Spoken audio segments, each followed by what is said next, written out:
Hai guys, baiklah hari ini uh, saya mau berkongsi sedikit bagaimana cara saya mentanak kutu air lah. Kerana kutu air ini adalah menjadi salah satu keperluan dalam dunia beta ini, yang mana kutu air ini merupakan satu sumber alternatif yang lain, sumber makanan selain daripada pellet lah. Kerana dalam dunia beta ini kalau kita menggunakan pellet seperti pellet marubani, kos dia agak mahal. Jadi dia punya makanan alternatif yang digunakan oleh para breeder adalah menggunakan kutu air, iaitu Daphnia magna, ataupun satu lagi yang jenis Moina lah. Tapi hari ini saya di farm saya sendiri, saya ada membuat menternak kutu air Daphnia magna ni. Jadi secara apa ni? Secara yang kita dapat kita lihat di sini, inilah tempat yang kecil begini hanya boleh muatkan dalam bekas-bekas polystyrene yang tidak juga bersaiz besar, hanya sederhana. Yang mana setengah kalau breeder-breeder lain yang menternak kutu air ini menggunakan bekas ataupun canvas yang besar lah. Lagi besar tempat pembiakan itu lagi lebih produktif lah. Tapi untuk di farm saya ini cukuplah sekadar yang dapat kita lihat di belakang saya ni. Cukuplah saya menggunakan sedikit box polystyrene yang bersaiz lebih kurang dalam 2 kaki lah, begitu lebih kurang. Dan saya juga berjaya mentanaklah kutu air, tapi tidak juga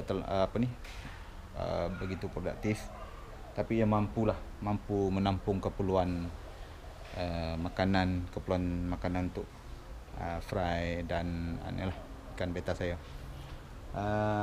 Jadi hari ini saya akan berkongsi sedikit bagaimana cara saya menternak kutu air Daphnia magna di dalam bekas polystyrene yang begini, dan hasil dia boleh tahan lah.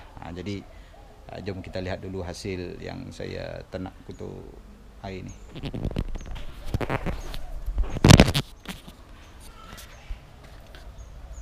Okey, baik. Kita lihat tong yang pertama. Hasilnya agak memberangsangkan jugalah. Tapi dalam pada masa yang sama, kalau menternak kutu air ni kita ada satu masalah, iaitu masalah dengan jentik-jentik. Jentik-jentik ni agak susah untuk kita kawal lah. Yang ini nak tak nak terpaksa lah setiap hari kita kena sahut ni jentik-jentik. Itu saja cara untuk kita mengawal pembiakan jentik ni, pembiakan nyamuk.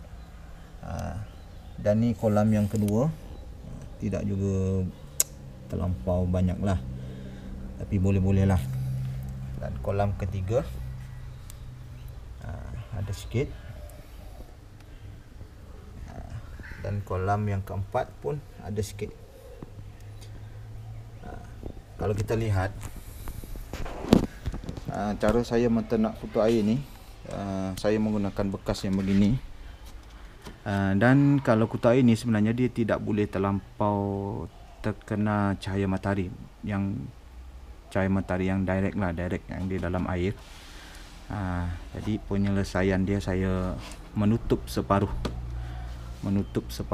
bekas supaya dia ada tempat untuk berteduh lah. Biasanya kutu air ni kalau siang hari, waktu pagi saja dia naik waktu pagi ataupun cahaya yang tidak terlampau terang, dia akan timbullah di permukaan. Kalau cahaya matahari yang terus direct ke dalam bekas begini, kemungkinan kita punya kutu akan turun ke bawah lah semua. Apabila dia terlampau panas, dia akan turun ke bawah. Bila tidak terlampau panas, dia akan naik lah, dia akan muncul di permukaan begini, lebih kurang lah. Dan dari segi air yang saya guna hanya air pipe dari sumber pipe kerajaan lah, lebih kurang begitu. Cuma sebelum saya culture kutu ni, saya akan pastikan saya punya air ni dijemur selama 2 hari lah untuk bebas klorin dan sebagainya. Itu yang mana kita perlu tahu dalam penyediaan air untuk hidupan air tawar ni perlu bebas klorin. Jadi apa-apa sekalipun sumber air dari mana kita dapat, kita perlu hilangkan terlebih dahulu klorin di dalam air tersebut lah. Kecuali kalau kita gunakan air graviti ataupun air telaga dan sebagainya. Dan dari segi makanan pula, saya menggunakan air hijau begini. Cukup kalau satu hari.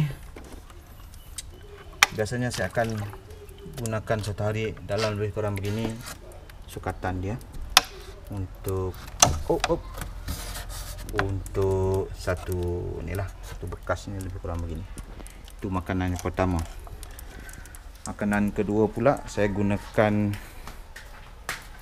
yeast ataupun inilah serbuk penaik roti. Ini makanan yang kedua. Kalau kita mau campur kedua-dua sekalipun boleh, tak ada masalah. Just ambil yeast, kasih larut dalam air, lepas tu kasih tuanglah dalam bekas.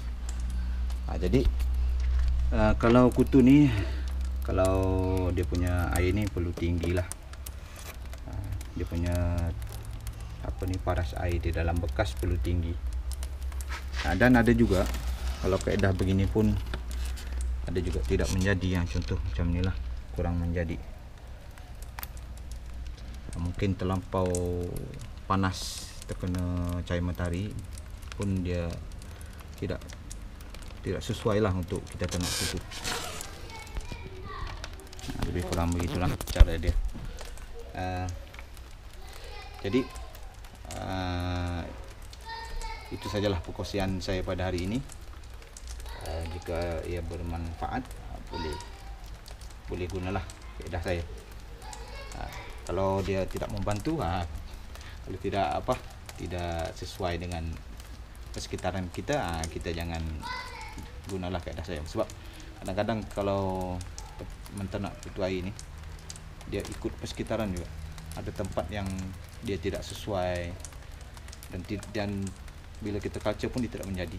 Macam contoh yang bekas begini. Yang ini terlampau kena cahaya matahari.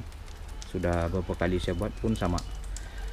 Hasilnya memang senang cerita tidak menjadilah. Tidak seperti yang begini. Okey, itu saja untuk perkongsian dalam menternak kutu. Memang mudah.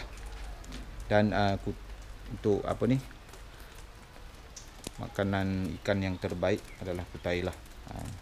Kalau kita kasih makan ikan dengan kutai ini, ikan kita cepat besar. Okay guys, thank you. Jumpa lagi.